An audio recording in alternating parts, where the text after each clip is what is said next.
Welcome. स्वागत है।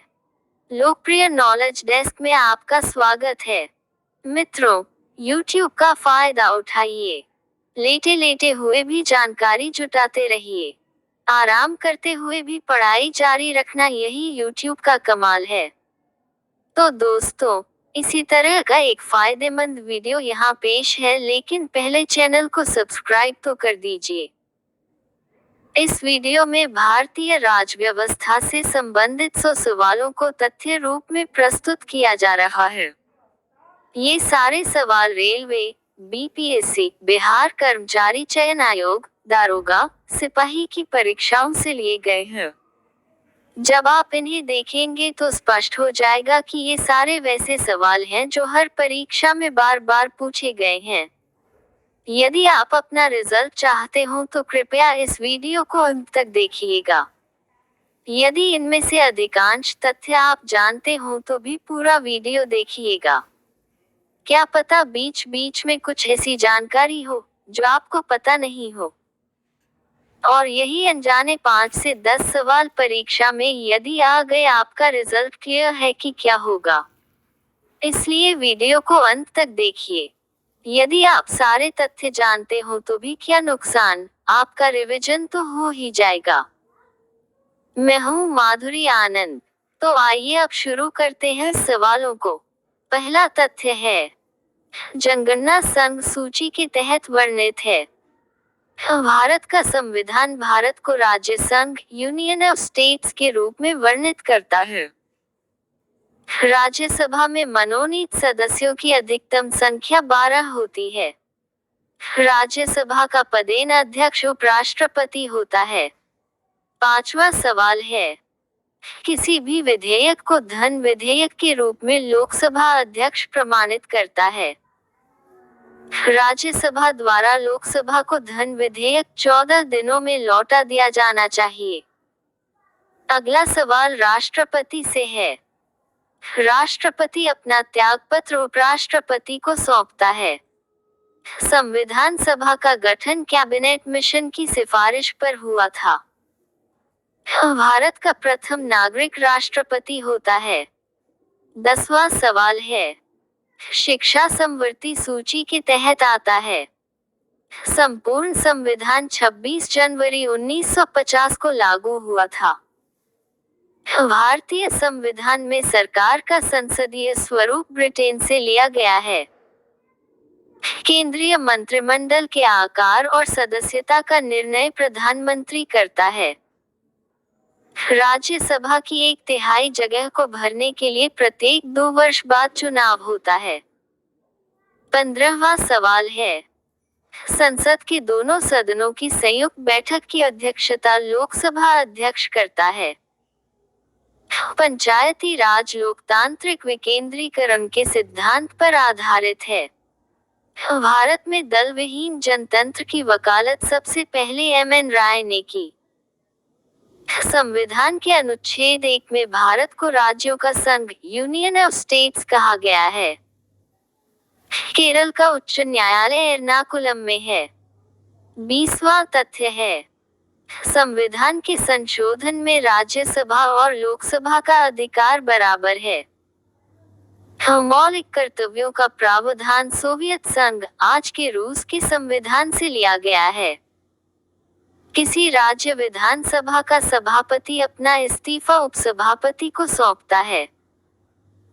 विधान परिषद किसी धन विधेयक के क्रियान्वयन को अधिकतम 14 दिन तक रोक सकती है। द्विसदनीय विधायिका वाले राज्य में विधान परिषद को उच्च सदन कहते हैं। 25वां सवाल है, मौलिक अधिकारों का उल्लेख संविधान के भाग 3 में किया गया है। नीति निर्देशक तत्वों में कल्याणकारी राज्य की अवधारणा निहित किया गया है। राष्ट्रीय विकास परिषद की अध्यक्षता प्रधानमंत्री करता है। भारत के संविधान की धारा 356 का संबंध राज्य में राष्ट्रपति शासन लगाने से है। राज्यसभा कभी नहीं विघटित होती है। 30वां सवाल है, भारत की संपूर्ण लेखा प्रणालियों का प्रधान नियंत्रण महालेखा परीक्षक होता है। भारत में उच्च न्यायालयों की संख्या 25 है। राष्ट्रपति का अभिभाषण केंद्रीय मंत्रिमंडल द्वारा तैयार किया जाता है। भारत में प्रथम आम चुनाव 1952 में हुआ था। भारत की लोकसभा में कुल 545 सीटें हैं। 35वां सवाल है, हमारे संविधान के 8वीं अनुसूची में अब तक 22 भाषाओं को शामिल किया गया है। भारत का राष्ट्रपति बनने के लिए न्यूनतम आयु 35 वर्ष है। एक राज्य का राज्यपाल अपने कृत्य के लिए राष्ट्रपति के प्रति उत्तरदायी होता है। चौथा खंभा अथवा चौथा स्तंभ पद प्रेस मीडिया से संबंधित है। 61वां संविधान संशोधन 1989 द्वारा मतदान की आयु 21 वर्ष घटाकर 18 वर्ष कर दिया गया। 40वां सवाल है, भारत का 28वां राज्य झारखंड है। संविधान सभा की अध्यक्षता राजेंद्र प्रसाद द्वारा की गई थी। संपत्ति का अधिकार मौलिक अधिकार नहीं है। भारतीय संविधान के अनुच्छेद 32 के अंतर्गत एक नागरिक अपने मौलिक अधिकारों के प्रवर्तन हेतु उच्चतम न्यायालय जा सकता है। महान्यायवादी संसद सदस्य बने बिना भी पार्लियामेंट की कार्यवाही में भाग ले सकता है। 45वां तथ्य है, भारतीय संविधान की न्यायिक पुनरीक्षण विशेषता को अमेरिकी संविधान से ग्रहण किया गया है। राष्ट्रपति का चुनाव संसद के दोनों सदनों तथा राज्य विधानसभाओं के निर्वाचित सदस्यों से बने निर्वाचक मंडल द्वारा किया जाता है। लोकसभा के लिए कोरम कुल सदस्यों का 10वां भाग होता है। भारत में पहली निर्वाचित लोकसभा 1952 में अस्तित्व में आई थी। भारतीय संविधान के अनुच्छेद 14 में विधि के समक्ष समानता का वाक्यांश ब्रिटेन के संविधान से लिया गया है। 50वां सवाल है, 44वां संविधान संशोधन 1978 के द्वारा संपत्ति के अधिकार को विधिक अधिकार के रूप में परिणत किया गया। भारत में सबसे कम समय तक प्रधानमंत्री रहने वाले व्यक्ति चौधरी चरण सिंह थे। अनुच्छेद 267 का संबंध आकस्मिकता निधि से है। हिंदी 1949 से संघ की राजभाषा है। शक संवत पर आधारित राष्ट्रीय पंचांग का प्रथम महीना चैत्र है और अंतिम महीना फाल्गुन है। सवाल नंबर 55 पंचायती राज से है। 73वां संविधान संशोधन के बाद मध्य प्रदेश पहला राज्य है जहां पंचायती राज संस्थाओं के लिए सीधे चुनाव करवाए गए। भाषा के आधार पर राज्यों का पुनर्गठन 1956 में हुआ था।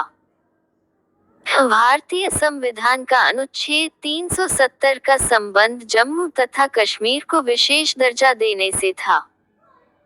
निदेशक सिद्धांतों का प्रमुख उद्देश्य देश में सामाजिक तथा आर्थिक प्रजातंत्र स्थापित करना है। संविधान के अनुच्छेद 19 का संबंध प्रेस की स्वतंत्रता से है।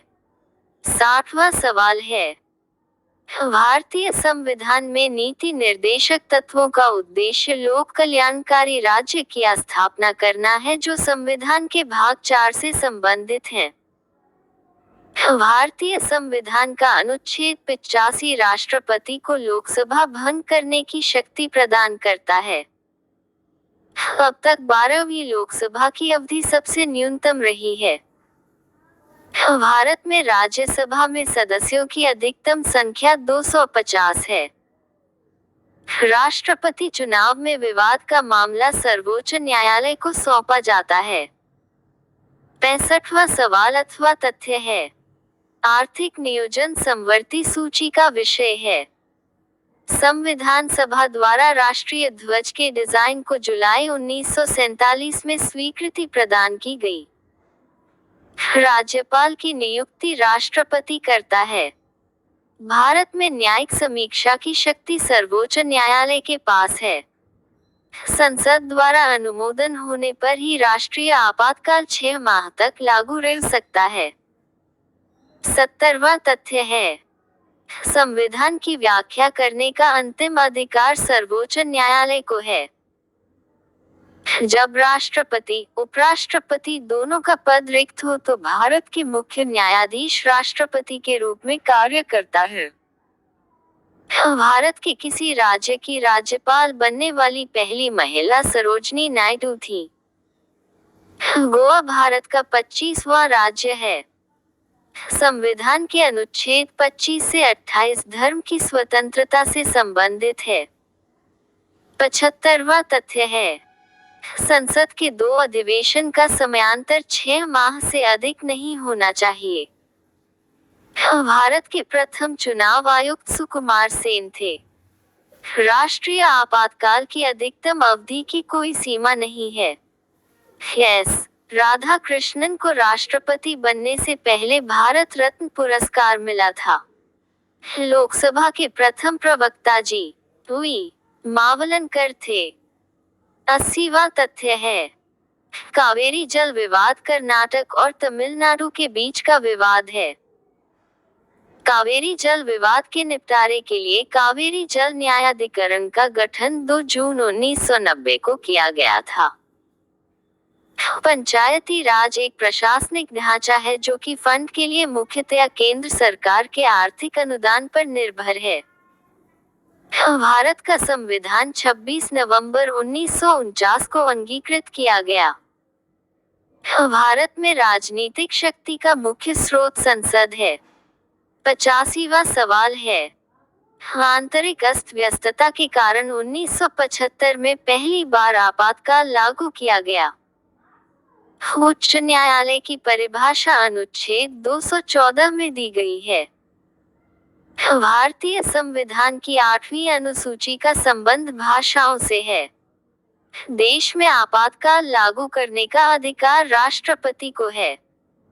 जम्मू कश्मीर में उर्दू को राजकीय भाषा के रूप में अपनाया गया है। 90वां सवाल है, नरगिस दत्त प्रथम महिला फिल्म अभिनेत्री थी जिन्हें राज्यसभा के लिए चयनित किया गया था। धन विधेयक को राज्यसभा में प्रस्तावित नहीं किया जा सकता है। भारत का सर्वोच्च विधि अधिकारी अटॉर्नी जनरल होता है। राष्ट्रपति भवन रायसीना की पहाड़ी पर स्थित है। राष्ट्रपति द्वारा 2 आंगल भारतीय को लोकसभा में मनोनीत अनुच्छेद 331 के तहत किया जाता है। 95वां सवाल है, भारतीय संविधान 22 भागों में विभाजित है। मंत्रिमंडल सचिवालय पर प्रधानमंत्री का नियंत्रण होता है। वित्त आयोग का गठन प्रत्येक 5 वर्ष होता है। भारत के राष्ट्रपति को पद की शपथ भारत के मुख्य न्यायाधीश दिलाते हैं। राज्यों के राज्यपाल संविधान के अंतर्गत अपने आचार व्यवहार के लिए राष्ट्रपति के प्रति उत्तरदायी होता है। 100वां सवाल है, भारत की प्रथम महिला विदेश सचिव चोकिला अय्यर थी। उम्मीद है आपको पसंद आया होगा क्योंकि यहाँ वन लाइन स्टाइल में बताया गया है। आगे भी आपको इसी तरह से अनेक परीक्षोपयोगी वीडियो देखने को मिलेगा। हम बहुविकल्पीय स्टाइल में भी सभी सवालों को व्याख्या सहित रखेंगे। इन सवालों का संकलन और संपादन किया है अमित लोकप्रिय ने। बीपीएससी पर इनकी किताब पटना के राइट पेन पब्लिकेशन से आती है। इन्होंने यूपीएससी सिविल सेवा आईएएस का इंटरव्यू भी दिया है। आगे भी आप लोगों का मार्गदर्शन और सहयोग करते रहेंगे। यदि आपको हमारा प्रयास अच्छा लगा हो तो कृपया चैनल को सब्सक्राइब कर दें और शेयर करना ना भूलें। धन्यवाद।